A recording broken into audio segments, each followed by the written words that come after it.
All right, morning everyone. Welcome to another not very exciting episode of the Daily High. I am your host, Tone Vase, flying solo once again. I'm expecting Matt back next week.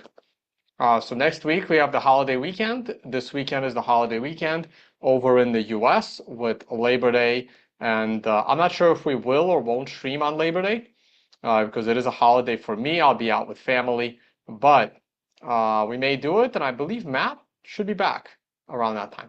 Okay, let's go to the charts. This might be the shortest show ever because I don't have anything to say. I actually don't know why Bitcoin dropped.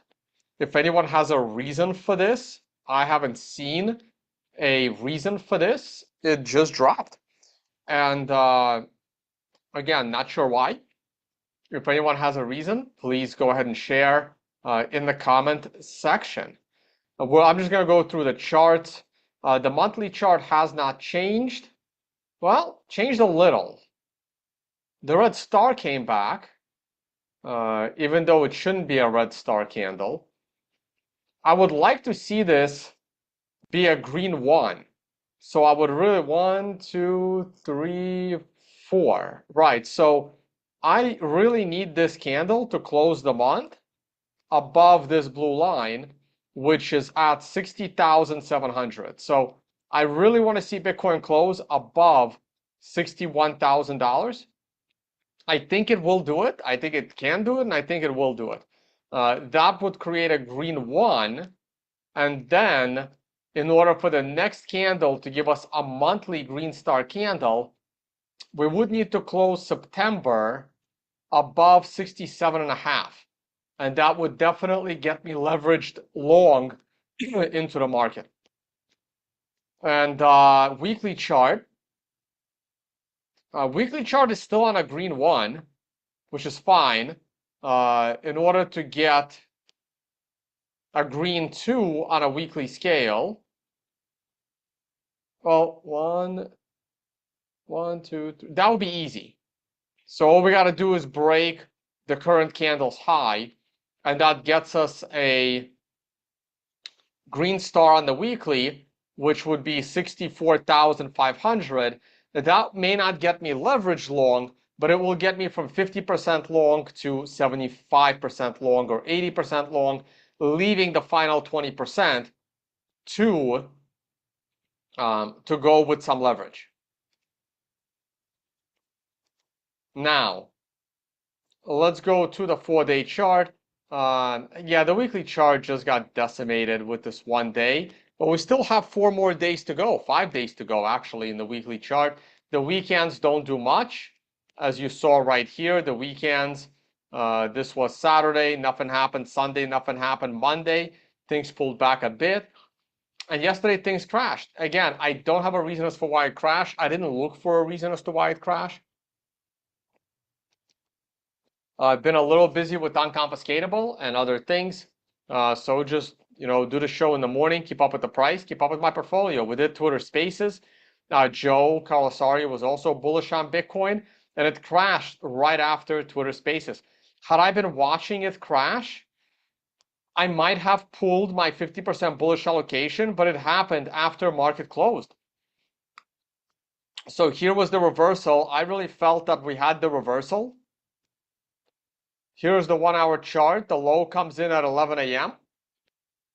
And when we're doing Twitter Spaces at 3 p.m., we're at 62,000. Everything's looking great.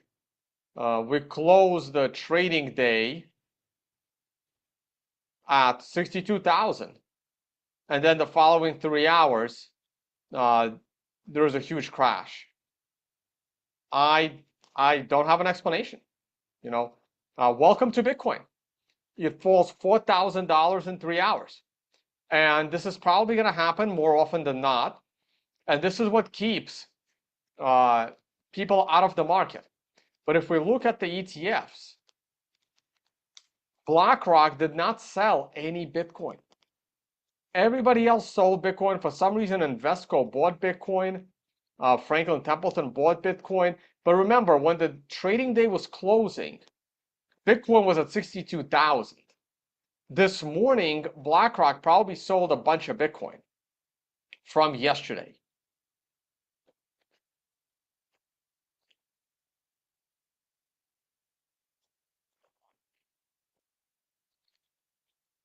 $30,000 Bitcoins was moved from cold storage to Binance. Interesting. Binance freezing Palestine-linked accounts on behest of the Israelis yesterday. Okay, according to Winston.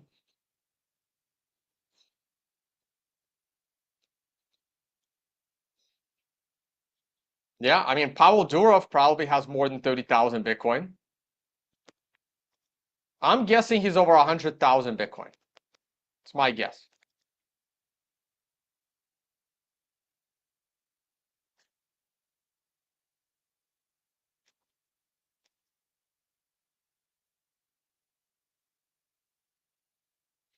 I don't have any thoughts on Coinbase custody holdings.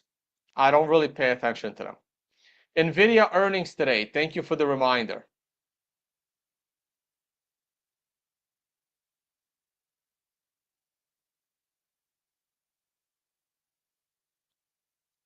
Oh, the MSCI stock drop. All right, we'll go take a look at some stocks.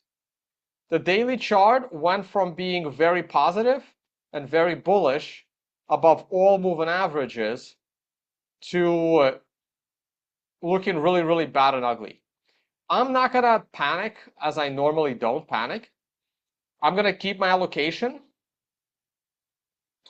And just like what happened back here, where I pulled my allocation on the rebound, I will reassess on the rebound. I'm sticking with my 50% allocation because time is in our favor. I'm fully expecting us to enter a bull market sometime in October. So I'll just, ride it out through September with a 50% bullish allocation. I'm not expecting a bear market. I'm just not. Nothing interesting in oil, nothing interesting in gold. As I said last week, I believe gold has topped. And the S&P is doing very, very well. S&P is right near the highs. Let's see what NVIDIA stock does. Not sure why that's on a weekly scale. Here we go. There's your daily scale. S&P is slow and steady. You're getting ready to shoot to the upside. NVIDIA earnings may have something to say about that. And we can look at NVIDIA. NVIDIA is literally looks like the S&P 500. Let's see what NVIDIA does on earnings today. I don't have an expectation of which way it's going to go. And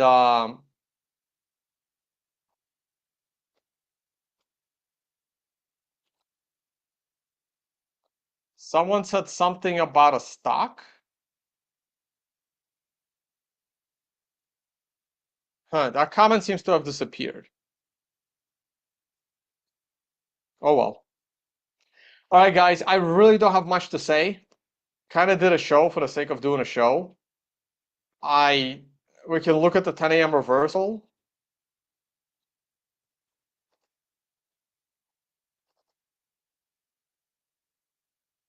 Beautiful.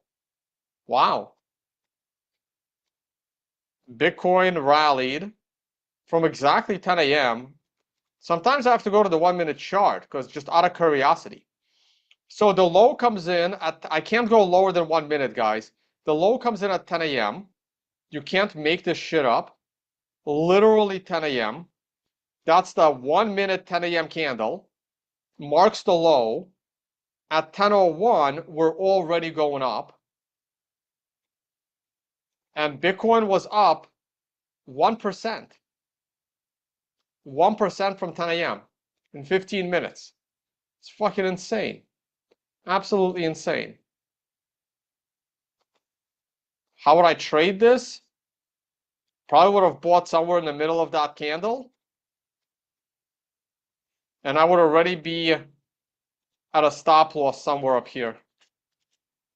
Somewhere, my purchase price would have been 59,470. And my stop loss would be 59,670. So 200, we're up $500, my stop loss would be in a $200 gain for the price of Bitcoin. So you trade one Bitcoin, you made $200. It's not bad. One Bitcoin, no leverage, you're $200 richer. One Bitcoin, 5x leverage, you're $1,000 richer. I probably would be using 5x leverage. Maybe 10. Those would be my numbers.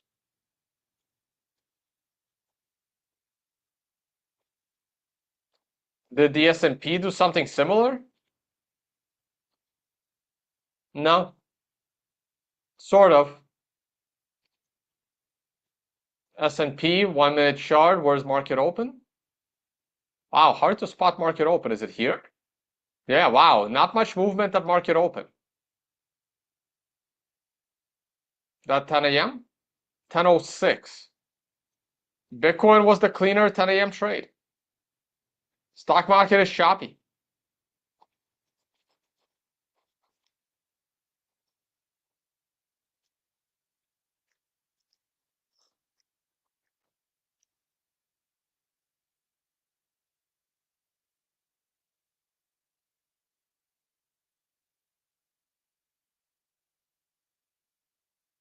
Yeah, the 10 a.m. someone's saying they tried to trade a 10 a.m. reversal today. It wasn't clear. It's not clear. The 10 a.m. reversal on the S&P today is not clear. It's clearer now. I would still probably trade it. I would go long here. I would go long, and it's going down, of course, because I'm going long. I'd go long like now on the S&P. And my initial stop loss, let me see, it's only 15 seconds left in this 5-minute candle. So it would be a super nice and tight stop loss. It would actually be just right here. My stop loss, I'll say the numbers in a minute. I'd go long S&P right now at 5,620, and I would have a stop loss at 5,617.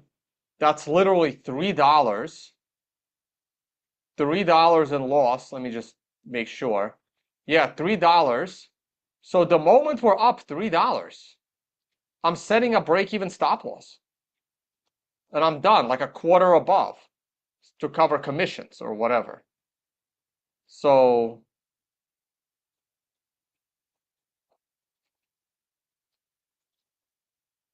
yeah, right there, $3. Set a break-even stop loss and then just keep raising it. That's what I would do. I'd give it a shot. I'd give it a shot. My stop loss is not there yet. My stop loss is right here for now. Trade still up.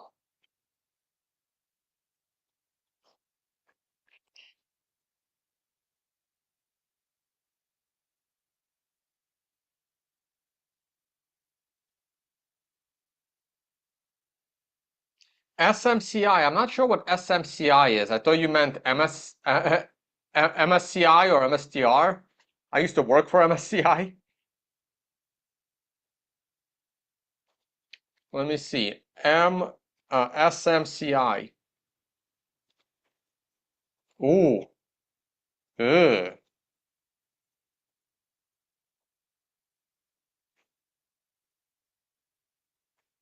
That chart looks ugly. Ugly, ugly, ugly. Look at this. Wow. That is one ugly chart. What a beautiful weekly MRI top. Very nice. You have a support area at $352 and the MRI support line, and you're coming up on a weekly MRI buy. So it's ugly, but get ready to purchase this thing maybe. And a daily MRI buy coming up Monday, Friday, one of these days, at the end of this week or next week. And the weekly MRI buy is not for 2 more weeks. So if the daily MRI buy, what's today, Wednesday? let me do the math here. Wednesday, Thursday, Friday, Monday. So next week, Monday, you're going to have an MRI warning like this on the weekly and an MRI daily buy. So next week, this could be a buying opportunity.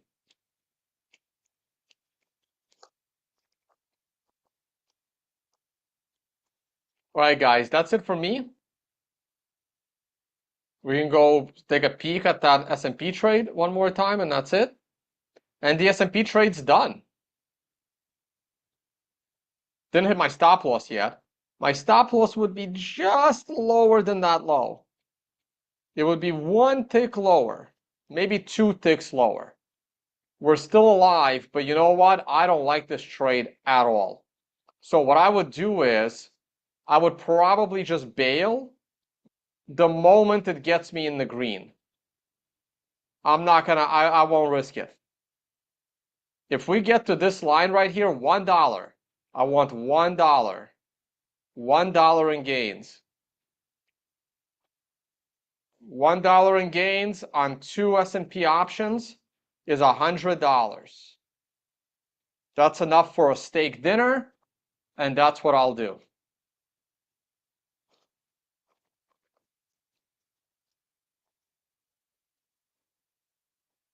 That candle hits my $1. I'll take my $100 or $200, depends if I traded 2 contracts or 4 contracts. And I'll just go have a steak that night. Made enough money to eat a steak. I can always get back into the trade later. Right now, I would be tempted to just get out break even instead of losing $300 or $600. It would be very, very tempting to just get out. But I'm stubborn and I will wait for my $1. This would be at least $100 in profit, and there it is. I made my $100 in profit, and I'm going to eat a steak dinner. That would be potentially my trading day today.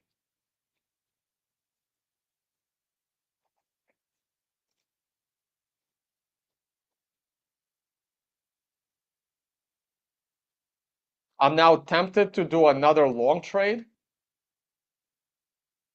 If this candle starts to close above the prior candle's high, I would consider going long one more time. Maybe. Or I may just be very happy I made $100 instead of losing $300. Or made $200 instead of losing $600. It scales, right? Depends on how many contracts you trade. Maybe 5 steaks in Argentina. Yes, that is true. I got a little impatient. I probably could have hung in there and got my $3.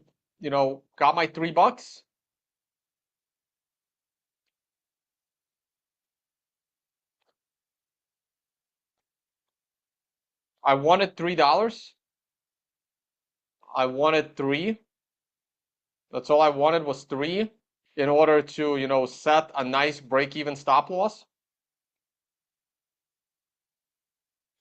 If I happen to be in the bathroom and I didn't see that big drop, then right now I'm making my $3 and I never exited. I'm now setting a stop loss at the current candle's low. I guess I got a little scared, a little impatient. Either way, I didn't panic down there. This is why I always set stop losses a tick or 2 below a candle's low. You could have also done it back here and then you weren't even close to your stop loss. But for me personally, $5.50 is way too much risk. Way too much risk. I never want to take on $5.50 of risk when I'm doing futures trading on the S&P. I want to keep it to $3 and less in risk on the S&P. So I chose the bottom of this candle. Also on a 10-minute candle, it could have been different. No, it was the same. And if I did not pull my trade, my stop loss would be just a tick or 2 under the current candle's low, which probably only makes me half as much. It makes me half a point, not a point, which means I now have to have a smaller stake at $50, not $100.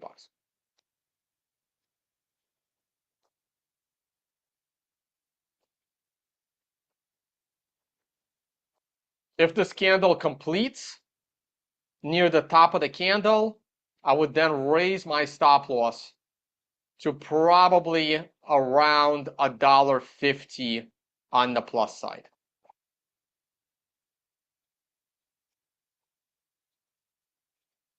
Like that.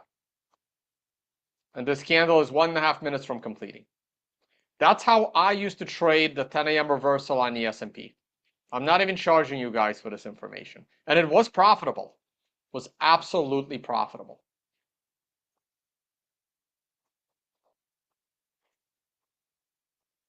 All right.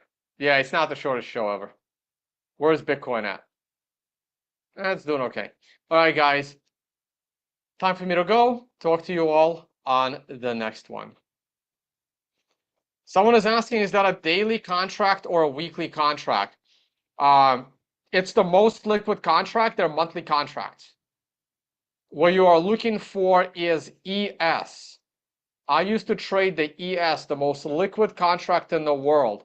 ES1. ES1 stands for the latest expiration contract. I'm not sure what the hell this is. Maybe the convention has changed. ES130. What the hell is that?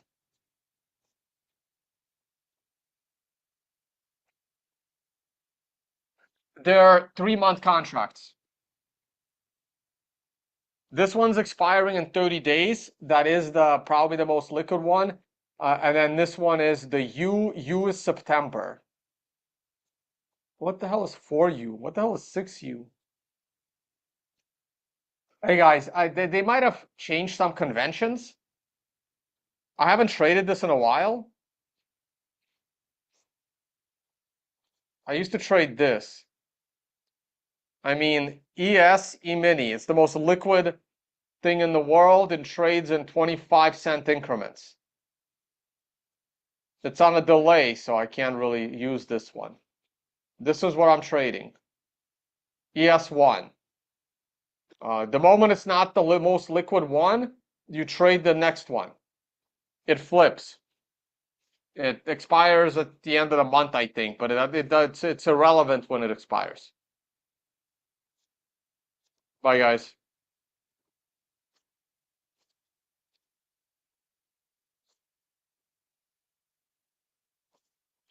Please like, subscribe, and share. And check out the Financial Summit in the Maldives. Come join us.